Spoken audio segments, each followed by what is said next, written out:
Good evening everyone, welcome back to my channel. How are you all? आप लोगों की preparations hopefully बहुत अच्छी चल रही होंगी अपने एग्जाम्स के लिए, अपने टीचिंग या नॉन टीचिंग दोनों एग्जाम्स के लिए।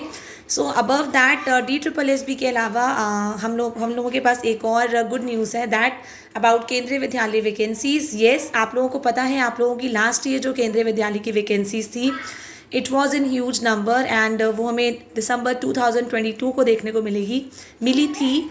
तो अब आपकी 2024 में आपको फिर से ये वैकेंसीज देखने को मिलेगी। एंड आफ्टर सीटेट एग्ज़ाम, आपका जो सीटेट का एग्ज़ाम है आप लोगों को पता है 2024 में है।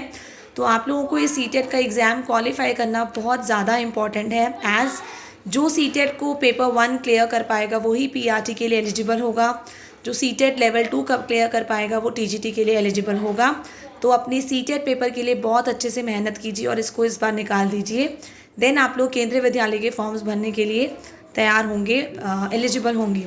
देन नेक्स्ट, केंद्रीय विद्यालय की जो वैकेंसीज़ है ये भी आपको बहुत अच्छे अमाउंट में मिलेगी, अबव 18,000, जिसमें आपको PGT की, TGT की, PRT की तीनों पोस्ट की वैकेंसीज देखने को मिलेगी।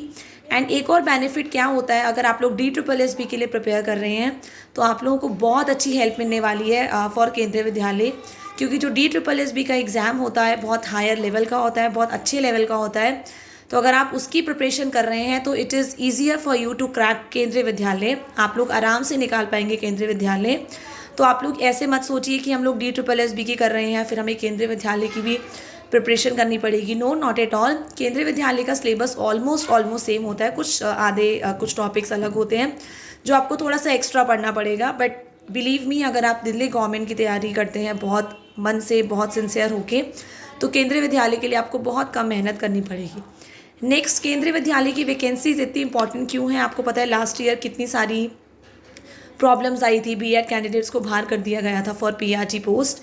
तो आप लोगों को क्या है, जो DSSB का एग्ज़ाम होता है एज़ कम्पेयर टू केंद्रीय विद्यालय वो काफ़ी ज़्यादा डिफ़िकल्ट होता है और उसको क्रैक करना बहुत ज़्यादा मुश्किल होता है। क्यों? क्योंकि डिफ़िकल्टी लेवल अच्छा खासा होता है। एंड DSSB का एग्ज़ाम ऑल ओवर इंडिया के बच्चे देते हैं एंड हर एक कोई दिल्ली में आके सेटल होना चाहता है, एज़ यू नो दैट। केंद्रीय विद्यालय का एग्ज़ाम जो होता है कंपैरिजन टू DSSB, थोड़ा सा उसका पैटर्न भी ईजी होता है। एंड सेकेंडली उसमें इंटरव्यू का ऑप्शन भी आ जाता है। इन केस अगर आपका स्कोर लो होता है, मान लो 2 कैंडिडेट्स हैं और दोनों में से एक का स्कोर लो है और दूसरे का स्कोर हाई है, बट अगर आपका इंटरव्यू बहुत अच्छा होता है तो कई बार ऐसा होता है कि हाई स्कोर का सिलेक्शन नहीं होता है और लो स्कोर का सिलेक्शन हो जाता है। तो इसलिए जो केंद्रीय विद्यालय में इंटरव्यू सिस्टम होता है ये बहुत बेनिफिशियल हो जाता है आप लोगों के लिए, क्योंकि अगर आप टीचिंग करते हैं तो डेफिनेटली आपको प्रेफरेंस मिलती है, क्योंकि आपको हर तरह का एक्सपीरियंस होता है पढ़ाने का। मोर ओवर, केंद्रीय विद्यालय में जो टीचर्स की अपग्रेडेशन के लिए जो वर्कशॉप्स होती हैं वो भी बहुत होती हैं।